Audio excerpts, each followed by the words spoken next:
My name is Kathy Park Hong. I am filling in for Solma Sharif, who can't be here. She is the current curator of the Holloway series.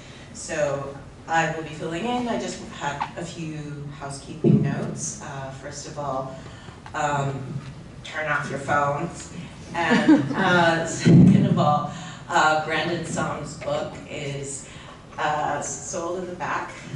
Pegasus Books will be selling it. Please, please, please support your local bookstore. Please, please, please support Brandon Som and buy a book. And so I just wanted to go over the lineup of the poets today, this evening. Hyung-tae Kim will be introducing the first poet who will read before Brandon Som, Aine Nakamura, who I'm thrilled to hear. She was a former student of mine. And then Miguel Samano will be introducing Brandon Som, and I'm absolutely thrilled to hear Brandon Som myself. I'm a huge fan of his poetry. Let's see, what else? So we will start. This is also our final Holloway reading of this semester. We will begin Holloway readings again in the fall, so it's not the last, but it is the last of this spring.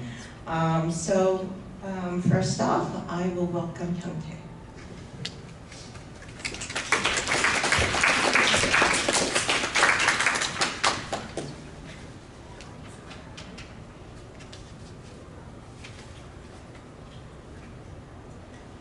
By the end of her performance, we'll have felt the room tip into a particular feeling of crisis. It'll begin through that portal where and when she enters, a sorry creature, lump back, lump in, and thickening of air, which is hot breath. She is a silkworm, Aine Nakamura silkworm, and warm like hot breath. Controlled Species Act or poetry, something about the silkworm as an arrival in the room begins with her hands, a ligamental possession that starts by literally touching the wall. More finger work than footwork. It's a poetry that writes in spasm words, and her fingers sizzle like an animal set on fire, which is warm like a silkworm. Silkworm poetics is something of a genetic phenomenon. As she writes, quote, Hachioji,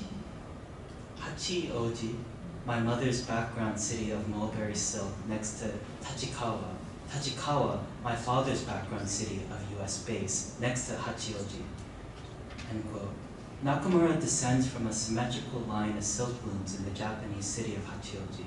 Her late maternal grandmother produced silk for kimonos, spindling, click-clacking. Grandmother's house was the last mulberry tree, where the house was sold last year. Silkworms make the amusing decision to live off mulberry trees, favoring its waxy green leaves over its own black fruit. But with the loom sold off, the silkworm is searching for new home. This braid down from the mulberry tree to the silk loom is in fact a part of the history of this route. The first Japanese bachelor merchants and lumpins to enter the Western Theater of California landed in San Francisco in 1869, calling the city Soko, which literally translated to mulberry port. If forced to frame it within a linguistic term, Nakamura's poetics, a performance predicated on the inspirited arrival into a room without a loom, an entrance so quickening by the excruciating stillness of a silkworm's crawl, this activation of space and its thickening of our breath, the pregnant sense that our very living is somehow a violation of this room because we are not a loom, I would summarize it as her silkworm poetics, wherein her act of entering the room as a performance moves with the same historical force of giving it its first Japanese name, Soko, San Francisco, mulberry port, Hachioji. Silkworm poetics also welts air, lets out moan of sewn air, a certain jazz training in Nakamura's voice after surgery. She sings, and it's a looping arpeggio, the flight of a worm not with no butterfly futurities. It's quite terrifying as a melodic shriek, a pitch shaped of sound which refuses to lift off the ground in the tradition of Tatsumi Hijikata's Vagabond Buto Nightmares, a queer post-war dramatic form which revolutionized the dramaturgy of Japanese Noh theater by burning its bridge. And yet, the movement of shapes is the objective spirit of her work, where sketches begin to pencil on paper little errant lines and insect skittles, which then get translated into silkworm shapes in the room as a performance in crisis singing. Sometimes there's a paper mask too, the mulberry concealment of face, which allows the artist to plunge deeper into her false chrysalis. I imagine that subterranean realm beneath the mask as the paper directly beneath the pencil with which she writes. All of this will have something to do with crisis. All of this will have had something to do with the crisis of this room, defined by a crisis which leaves us no room to live. As Nakamura writes, quote, "Japanese people forever abolish war and the threat or use of armed forces as way to solve conflicts because the people sincerely wish and seek for global peace." She goes on to say, "This is how Article 9 of the Constitution of Japan prescribes, because the Peace Article 9, Japan at least has not fought since World War II." And she goes on, "My new question is this: what does it mean to actually realize the concept of Peace Article 9 through me, through my presence, body, voice, and way of life?" End quote.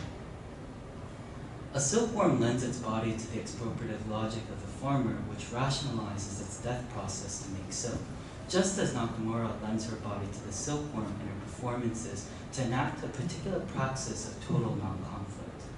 To bear witness to this process has something to do with how, for an earlier historical moment, peace was conceived as a disarmament, but now expresses itself in the intramural demand for divestment. Peaceful protest, we might say, enacts the peace it demands, whereas disarmament always defers its necessary treaty with the threat of rearmament. It seems to me no accident, then, that if silk was once the chief export of Palestine, today it is Palestine's name itself. Please join me in welcoming Aine Nakamura.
Brandon Soam teaches us to, quote, enter words in order to see. To quote him, quoting the poet Cecilia Vicuña, the quotation occurs in the middle of his poem, Close Reading, and it precedes a sequence of I ams, wherein the poem's rhythms transduce its social meaning. About, aloft, aggrieved, what over years accrues within one's words, what imminent sprung with what rhythm, end quote. Those I ams, about, aloft, aggrieved, accrued, are all italicized, introduced as, quote, iambic words that leaf on the board with diacritics. They too are quotations, but clearly not for that, quotations of a particular someone, but of a type of someone, a teacher, a bearer of new language, and eventually those whom he teaches to speak that language. Hence, social meaning, sociolect, rather than idiolect. So let me now qualify what I have just said by agreeing with John Yao that Soam does not confront us with the false binary of a poetics of social identity or formal experimentation. Soam's is neither a poetics of collectivity nor individuality, but of being alongside others in what Jose Munoz termed the Brown Commons. More precisely, through acts of tracing, for example, quote, this production line from Phoenix to Guadalajara to subsidiaries in Guangzhou, where my father's family immigrated from, end quote. Soam teaches us to see how we, Latinx, Asian, and other foreignized Americans have been browned in this country. Against easy conflations of brown with mestizaje, or racial mixedness, poems like Supermercado Li Hao overdub the historical tendency in Mexican and Chicano culture to see the Chinese as, quote, immigrants unassimilable to the mixing and mestizaje, end quote. They do so by dialogizing an already dialogized poetics, that of previous Chicanics writers like Gloria Ansaldúa, Cherry Moraga, Jose Montoya, and Juan Felipe Herrera, all figures whom he cites. If, as the Chicano critic Alfred Arteaga once argued, Chicanics poetry is characteristically polyglot in its incorporation of registers of Spanish, English, and bilingual youth slang, or caló, all of which, according to Arteaga, circulate in everyday talk. Som's edition of Chinese cites much more than quotidian Chino-Chicanic speech. His poems also give voice to memories familial and cultural. To quote Som, they overdub, they permit us to hear anew, they allow us to enter words in order to see. In doing so, they enjoin us not only to overhear, but to participate along with him as participants in a game of telephone, a gossip chain, or Chinese whispers. A recurring motif in his latest collection, Tripas. Perhaps this is why Rigoberto Gonzalez blurbs him as, quote, amplifying not collision, but coalition, that between differently browned peoples, but more proximately, as in the following verse from Telefono Roto, or Broken Telephone, between those who are literally being alongside each other. Quote, my nana says she heard the story first as a child, and then years later on the line at Motorola, from a woman raised near Bisbee. Chismes y dichos, hearsay, as they inspected the endless circuitry through microscopes, end quote. I take this poem to be something of an ars poetica, as much about gossiping at work as enabling us to see that, like identity and experimentation, metaphor and metonymy, continuity and similarity are also false poetic binaries. Much like how for the speaker in Novena, the final poem, is, quote, walking along the graves alongside my father, was walking to those corner stores again. The question I see put to us as readers is, what prior moments of hearing lyric will our own words trace out next? Brandon Som is a Chicano and Chinese American poet. He received his PhD in literature and creative writing from the University of Southern California and an MFA in poetry at the University of Pittsburgh. His most recent poetry collection, Tripas, was published in 2023 by Georgia Review Books, won the 2024 Pulitzer Prize for Poetry, and was a finalist for the 2023 National Book Award.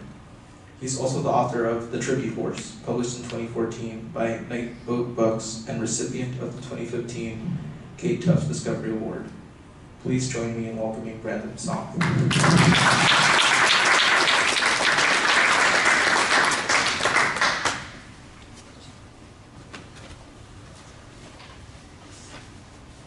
Hi, everyone. Can you hear me okay in the back? Great. Thank you so much. It's deeply moved by that very generous reading of my work and introduction. Thank you. It's such an honor to be here. I want to start off with gratitude and say thanks. I've been following this series online for a number of years, so it's a real treat, real honor to be here at the podium. Thanks for everyone for coming out today. I know it's the end of the semester and a busy time, so I'm very grateful. I also wanted to say thank you to Dana and Grace for getting me here and getting me a place to stay, and Solmaz and Kathy and Catherine for hosting me this afternoon. I also want to note how meaningful it is to be here in this space, in this creative space with graduate students right now, as at a time when graduate students and our campus communities are really under threat by this current administration. So I just want to say thank you for that performance and thank you for your words today. I'm deeply, again, humbled and honored to be here with you all.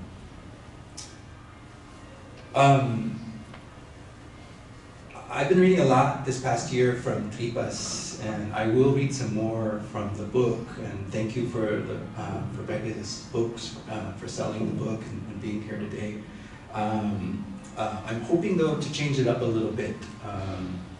In some ways I'm a little self-conscious because I've been doing some readings and they've been recorded, and so I feel like I've got a shtick going on and I kind of wanted to change it up a little bit. And I just kind of wanted also just to be present with you all right now during this moment of uncertainty, this moment of precarity. But I also wanted to be present with you all here at Berkeley, be present with you all here in San Francisco, in the Bay Area. San Francisco is a city that really has had, even though I've never lived here or spent a lot of time here, it's had a really profound influence, I would say, on my imagination as a poet, but also as a poet who is a Chicano and Chinese American. I thought I'd start my reading with a poem from my first book, The Tribute Horse, which came out in 2015. It's a book that focuses on my Chinese grandfather, who came to San Francisco during the Chinese exclusion era, came to San Francisco from the Xiyup region in southern China, where so many Chinese immigrants in California in this area came from.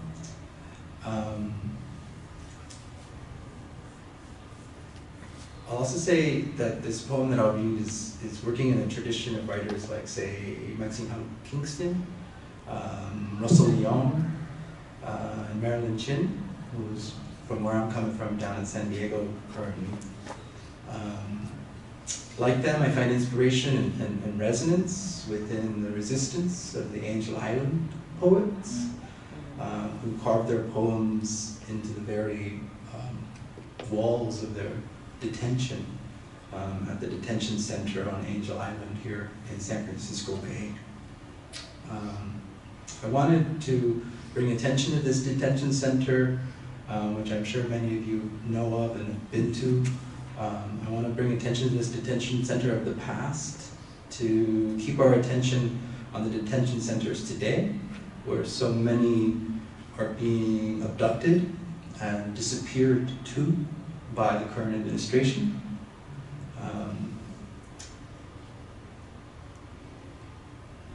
Folks like the graduate student Mahmoud Khalil and the sheet metal worker Kimar Obregón Garcia.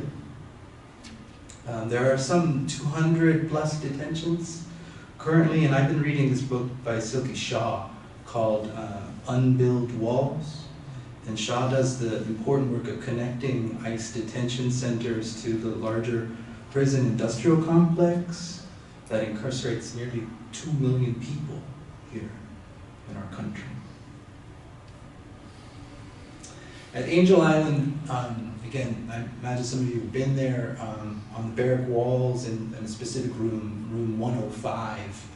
One of the migrants detained there carved into the wall a poem, a famous poem by Li Po. It's often translated as Night Thoughts or Quiet Night Thoughts. And this poem I'll read is a curation of homophonic translations of Li Po's short 4-line poem. These transliterations listen to the echoes of Angel Island while celebrating a subversive poetics of mistranslation and a sonorous multiplicity of migrant voices. The poem's called Ulipo.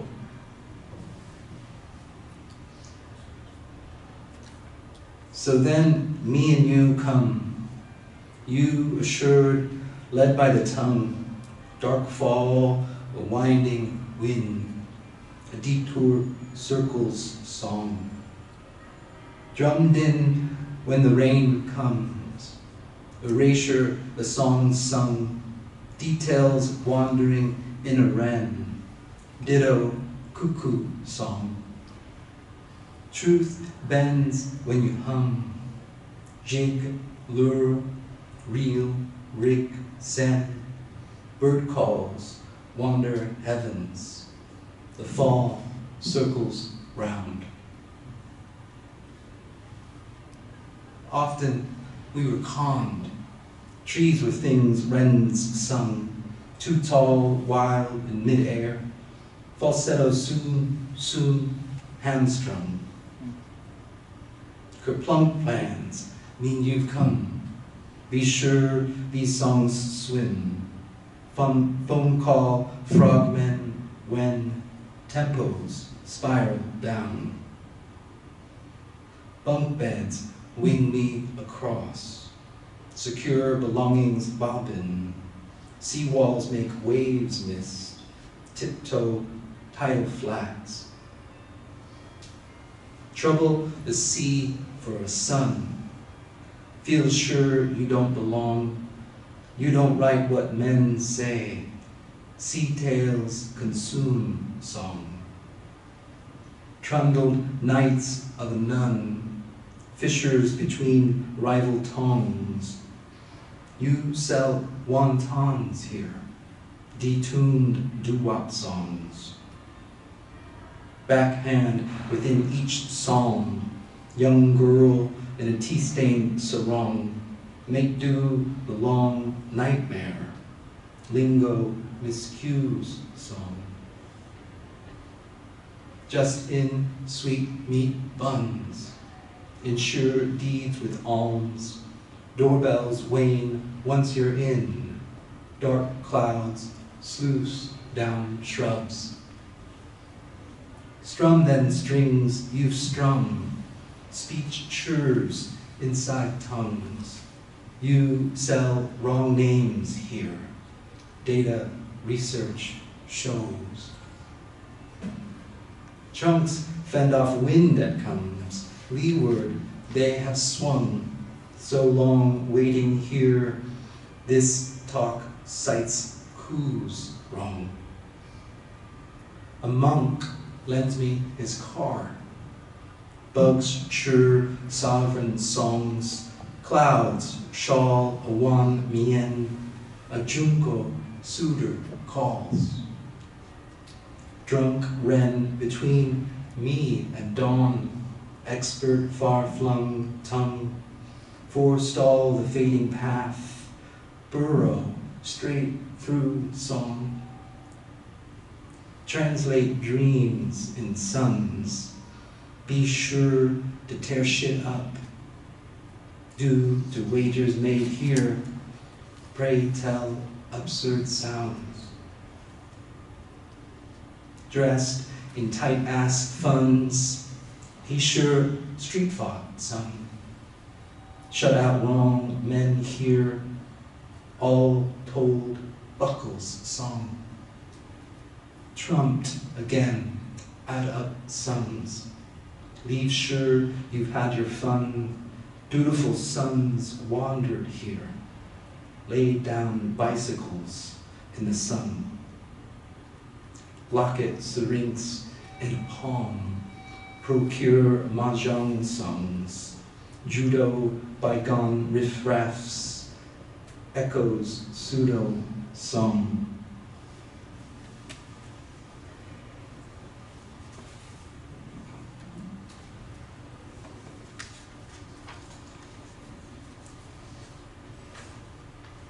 I had the privilege to take the BART into the city this morning and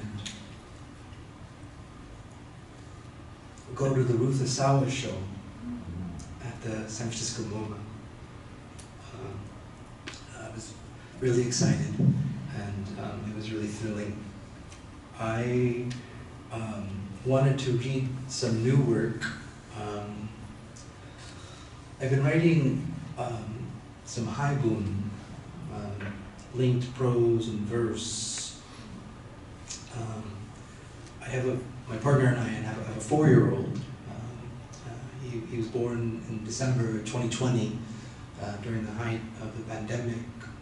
And so I've been fashioning these haibun out of the journal I was keeping over these last 4 years sporadically. Writing, not writing, parenting. And so these haibun are engaging the labor, of care work during intense precarity, and also engaging the sculptures of Ruth Asawa. So I thought I'd read some of these.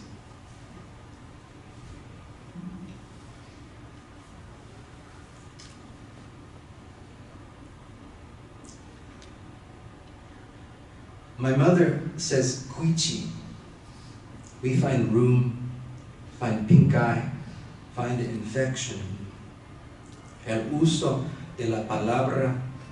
Jose Watanabe titles one of his poetry collections. On YouTube, I watch a woman tease a line from Raw Wool, the drop spindle tethering, winding to messin and beige as a bandage. A word is spinning with other words in a sentence. What spins in cuichi? What archive kites in its hold? Asawa's sculptures are untitled and spinning from the ceiling. She really didn't sleep, says Asawa's daughter, Adi Lanier.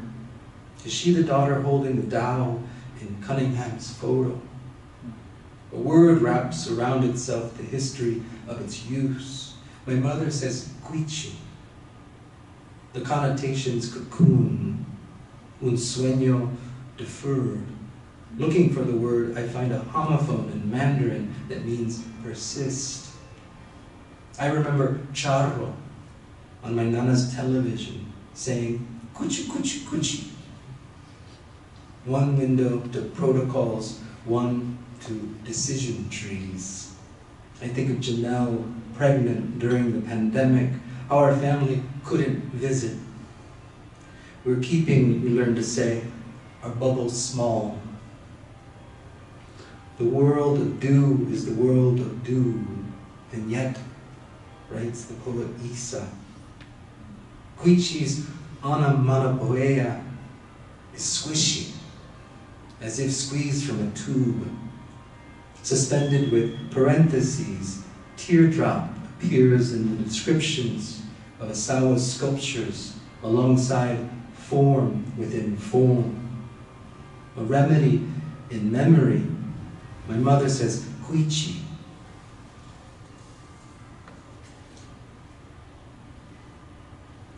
Gus roots. I wash bottles. We consider buying silver for Janelle's sore nipples. So much depends upon a chupon. I write in a journal and see the accent mark at the vowel's lip like a pacifier. For the chemo, they gave my father a port. I think of concessions, free trade, stevedores, how the word pigeon was what the British heard when Chinese merchants were saying business. Gus needs our flesh, works it like bread, or a cook shredding chicken. It's not the long amounts of time you have, Ruth Asawa explained. You should learn how to use your snatches of time. Quechetón, my grandmother says. I hear reggaeton. Hear catch as catch can. I think of my father running middle school relay on a team of Phoenix-born Chinese boys, how the Gazette dubbed them the Hong Kong Express. So much closed off from each other.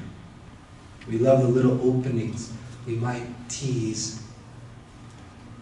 What if I had touched my father there, and just once whispered into it, or drank from it?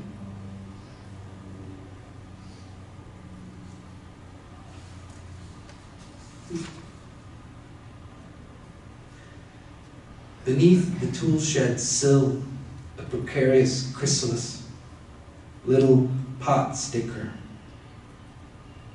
Addressing his caterpillar, Watanabe wrote, "No eres un animal terminado."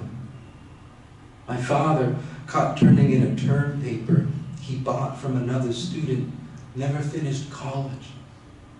Since I can remember, they called my nana so often on the go, avaga. The word wanders into vagaries. What I was excited by was I could make a shape, explained Asawa, that was inside and outside at the same time. An intern teenager at Santa Anita, she witnessed other incarcerated weaving burlap strips into giant nets of camouflage. Of life's vagaries, we might include the plagiarisms of our paper sons and daughters. I roam America undocumented begins a Cantonese rhyme from 1911. The characters for undocumented mean literally no book. In their etymology, ChatGPT tells me we find bamboo slips tied with string. Lost in translation, I'm unsure what rhymes with what.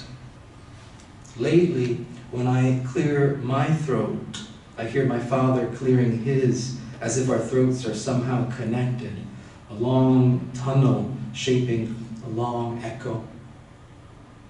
Last night in the documentary, Asawa spoke of Joseph Albers and starting out with simple folds in paper, to make paper do what it hasn't done yet. With a creased crown made from cardstock, she corkscrewed her hands until it buckled and inverted. Like Mobius's half-twist, the loop was borderless.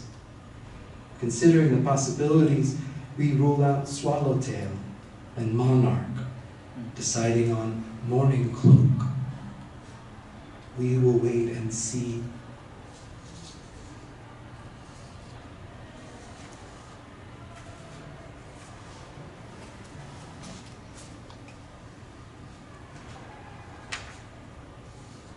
I'll read some poems from Tripas. Again, I'm Chicano and Chinese American who grew up in Phoenix, Arizona. This book, Tripas, as Miguel so wonderfully introduced, is focused on Latinx and Asian American intersections and community and intimacies, and focused specifically on my family's labor. My grandmother worked for Motorola for 30 years, and I grew up in my father and grandparents' corner store, which was in relatively the same barrio that my nana and my mother lived in today. My nana is going to be 93 in July. Lives in the same house. And yeah, we're excited to celebrating. It's so hot in July, but we make the trip, right? Because it's an important birthday.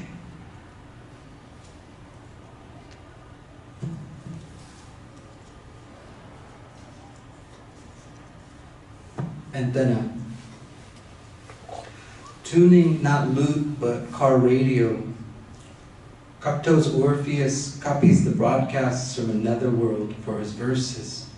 His muse, a circuitry my grandmother inspected nights at Motorola. Before her shift, she put me to bed, lay down beside me and smoked parliaments. Each dragged like tower light to planes overhead. From crest to crest is wavelength, and frequency the number per second.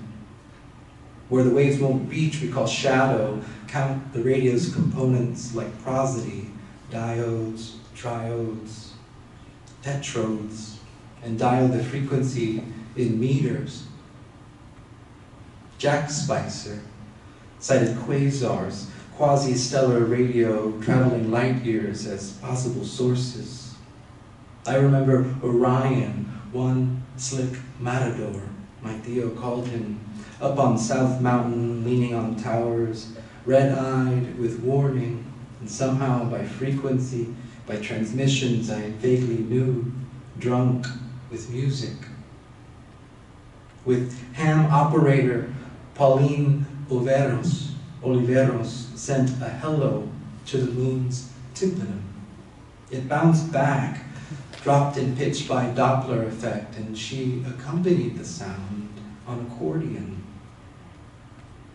A nana is lullaby, cradle song. I tell my mom a nana now, and we talk about how neither of us had heard that one before.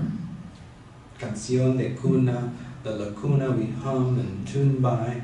It's tonic note or chord knot we worry and tease on with night song.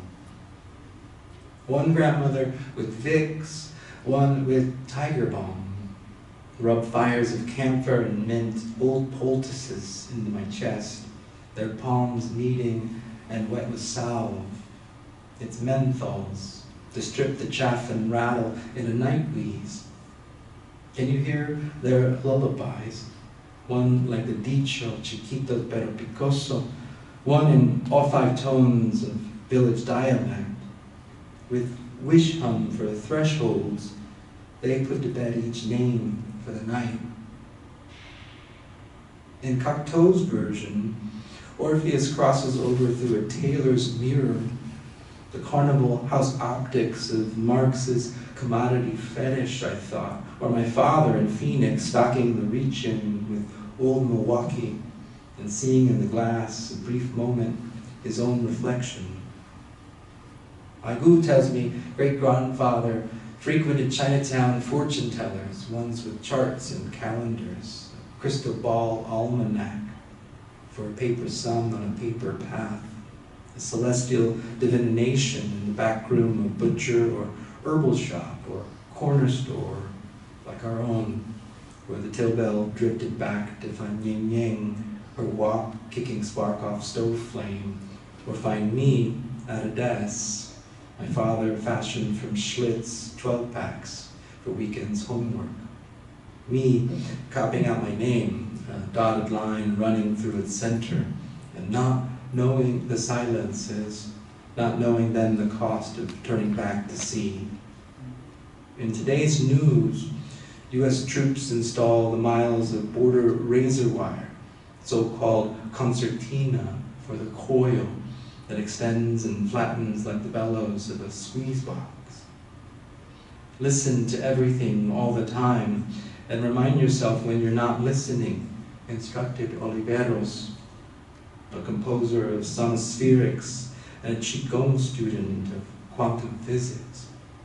In practicing, she once explained, I had experienced listening with the palms of my hand.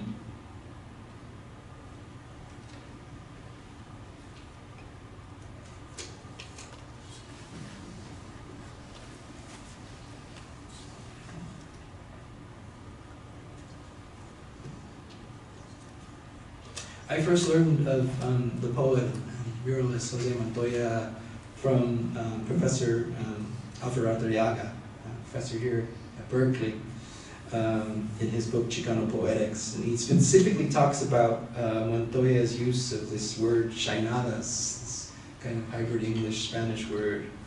And this is what I used for the title of this poem, Chainadas. And it has an epigraph from Montoya. Ese Louis Jale, call me Diamonds, man. Tata shined shoes as a boy for movie money, and I imagined how a shine box might fit under the theater seat, the way it fit decades later when I saw it in that dark beneath my grandparents' old sunken spring bed. Later, it bulldozed the Phoenix Theater. Must have looked like those pre-war cinemas, mostly lost now, but documented in the photographs of Hiroshi Sugimoto, for which the artist placed his large format camera in the last rows of spring-shut seats below ornate wall carvings and Baroque sconces, where he then left the camera's aperture open for a full feature. It is what we see of stars, all endings and untouchable beginnings, images, characters, and plot gone, and only white light left. The cedar box housing brushes, rags, and tins of polish had its hinged latch and the handle that also cradled a shoe. My foot's never touched it, but I wonder which brush inside might brush back against the grain one of those photos to extend the wet finger of projection over a boy who looks up toward the screen like he looked up from a shine. Or is the figure to borrow from that other invention? Could I carve open a pinhole in that shine box for its storehouse of inverted images? As if revolutions were that simple an apparatus of optics to have the shiner ascend there to what shines.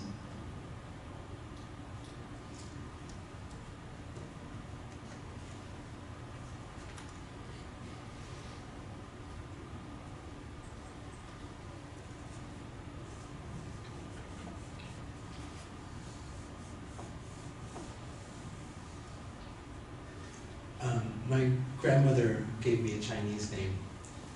She transliterated my name. My mom wanted to call me Brian.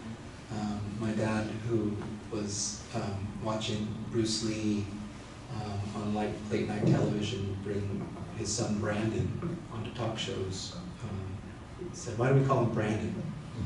And my dad's mom transliterated that name, Brandon, and gave me a name that sounded like Bandon, and she put an aw on that when she called out to me.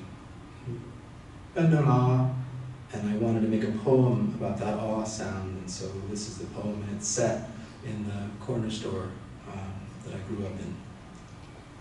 Inventory. The aw was more song, and she sang beyond the name. If the name were river, the awe flooded its banks.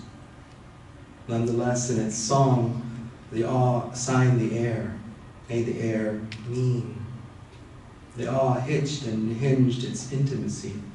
Jaw dropped, it crooned its diminutive, sang of class, filling a back kitchen at lunch where a wok clangs and a knife trims the gristle.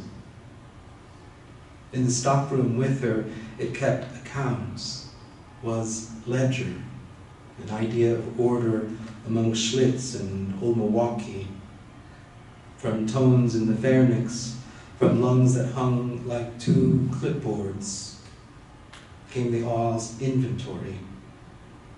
She tied the aw to my name, like that old trick tongue-tying cherry stem.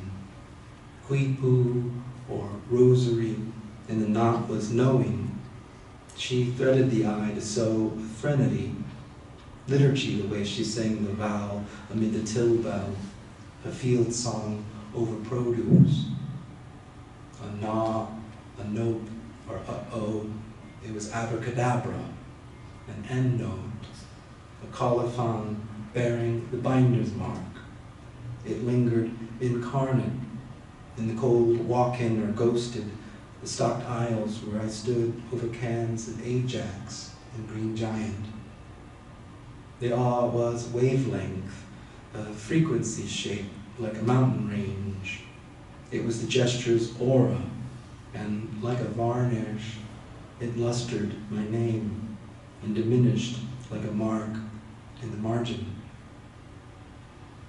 It was Whistle House, a star's spur, and it could scold from the meat counter where she priced the chuck with a grease pen tied to the scale. In her long breath, the awe was money to burn, incense in a Folgers can. In the ear, as if in a mirror, I found myself listening, and like all language, it was a grave's treats, singing of separateness and tracing something complete. Though not on a map, its lilt echoed the geographies, and she hummed simply over a thin broth, simmered day-long, and suckled on a short rib.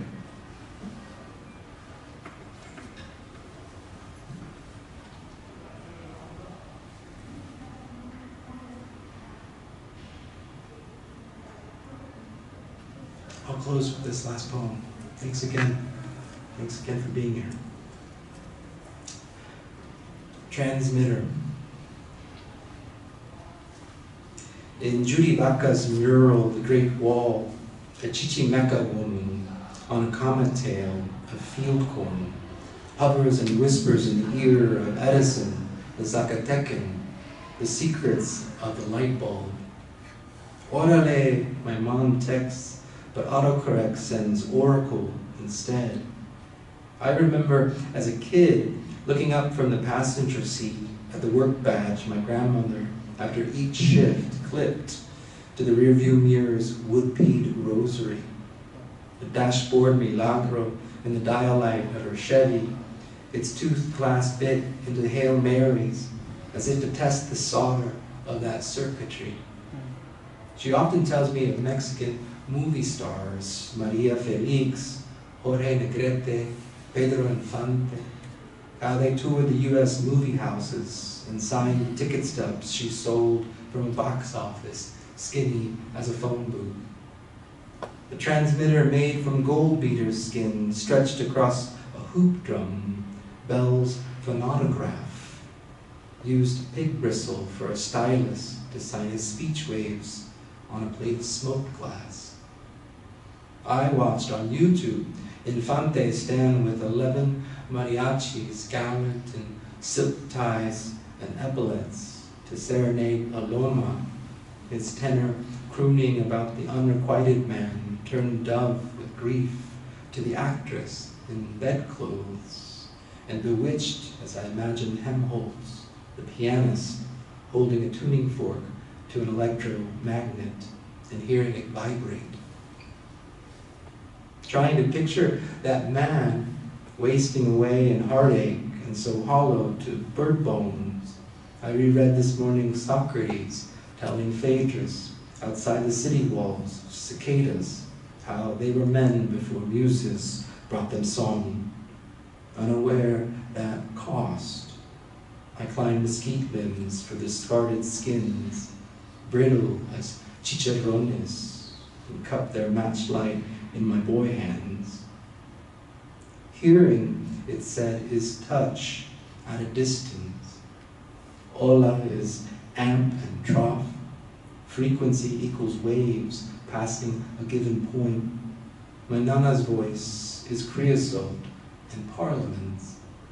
Tenor and rasp that sidewind cell towers over chevrons of Ocotillo, through Ironwood and Arroyo, moving in the megahertz her hands made.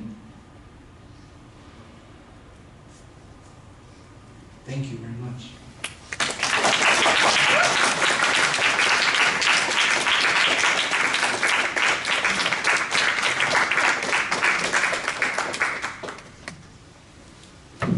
Hi, let's give one more hand for Brandon.